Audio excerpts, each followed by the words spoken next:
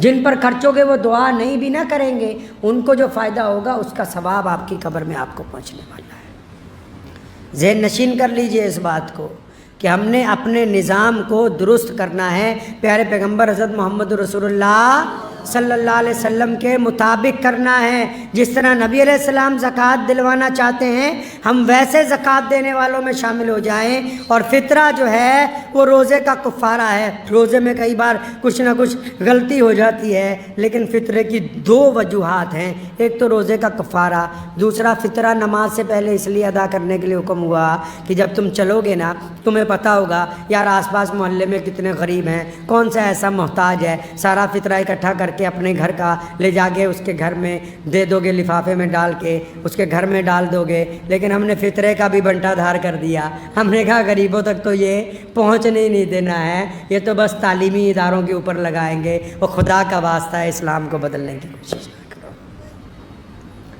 نظام کو جو لوگ اسلام سے ٹکرائے ہیں وہ کامیاب نہیں ہوئے۔ سن لو کان سے، جو لوگ محمد الرسول اللہ صلی اللہ علیہ وسلم کے نظام کو بدلنا چاہتے ہیں وہ دنیا میں کامیاب نہیں ہو سکتے۔ یہ مسلمانوں کی بات کر رہا ہوں، جو یہ چاہتے ہیں کہ ہم بڑے مولوی ہیں، ہم بڑے ادارے والے ہیں، ہم بڑے چودھری ہیں، ہم بڑی مسجد کے پردھان ہیں، ہم بتائیں گے اسلام تمہارے باپ کی جاگیر نہیں ہے۔ اسلام کے بارے میں اگر کوئی بتا سکتا ہے تو صرف محمد الرسول اللہ صلی اللہ علیہ وسلم۔ جس طرح انہوں نے کہا ہے اس طرح چلنا ہوگا، اور اگر رسول اللہ کے طریقے پہ چلو گے تو دنیا آپ کے آگے عزت کرے گی۔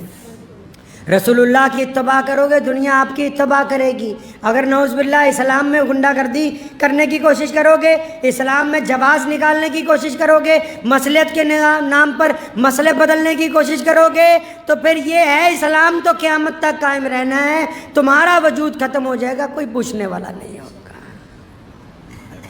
دعا کریں، وقت بھی ہو گیا۔ اللہ تبارک و تعالیٰ مجھے بھی آپ سب کو بھی زکوٰۃ صحیح طریقے سے ادا کرنے کی سمجھ عطا فرمائے، اپنے اپنے علاقوں میں مستحق لوگوں کو کم از کم ان کے اس قابل بنانے کی اللہ تبارک و تعالیٰ ہمیں توفیق عطا فرمائے۔ اور جتنے لوگ مدرسوں میں مال دیتے ہیں نا، اللہ نے تمہیں بہت دے رکھا ہے، مدرسے والے جب آئیں تو ان کو مطہر مال دیا کرو، مطہر مال دیا کرو، اپنا اچھا مال، بہترین، تاکہ قوم کے بچوں نے یہاں پڑھنا ہے۔ اور پھر جو زکوٰۃ لینے آ رہا ہے یا پھر زکوٰۃ اکٹھی کر رہا ہے یا کسی مدرسے کا سفیر ہے، جب رسید کٹوا لو تو اس کو بھی علیحدہ سے 500,000 روپے دو، کیونکہ اس کا تم پہ احسان ہے کہ وہ چندہ کرنے تمہارے دروازے تک آ گیا ہے۔ وہ سارا نظام غیر مسلموں کی، اگر آپ عبادت گاہوں میں دیکھو گے نا، میں حیران ہو جاتا ہوں کہ اسلام کے مطابق جیسے جیسے ہم چاہتے تھے کہ رسول اللہ ویسے ہمیں سمجھائیں، ہم نے تو چھوڑ دیا، پوری دنیا نے اس کو پکڑا ہوا ہے۔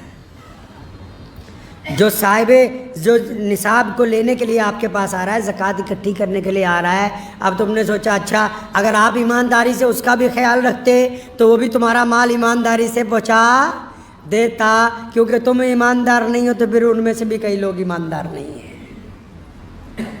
خدا کے واسطے اسلام سے کھلواڑ نہ کیجیے، اتنی پریشانیاں سر پر کھڑی ہیں، اتنے مقابلے ہیں، اتنے چیلنجز ہیں، صرف کرنا کیا ہے؟ رسول اللہ کی اتباع کرنی ہے، رسول اللہ کے حکم کے مطابق توحید پر چلنا ہے، رسول اللہ کے کہنے کے مطابق نماز پڑھنی ہے، رسول اللہ کے کہنے کے مطابق زکوٰۃ دینی ہے، رسول اللہ کے کہنے کے مطابق روزہ رکھنا ہے، رسول اللہ کے کہنے کے متعلق حج کرنا ہے۔ صرف رسول اللہ کے کہنے پر چل جاتے تو عزتیں ہمارے قدموں میں ہوتی۔ ہم نے اپنے اپنے تھوڑے تھوڑے مفاد کے لیے نبی نعوذ باللہ صلی اللہ علیہ وسلم کے احکامات کو چھوڑا۔ جب ان کو چھوڑا تو ہم کہیں کے نہیں رہے، دنیا نے ہمیں چھوڑ دیا ہے۔ دعا کریں اللہ تبارک و تعالیٰ اس پر عمل کی توفیق عطا فرمائے۔ وآخر دعوانا ان الحمد للہ رب العالمین۔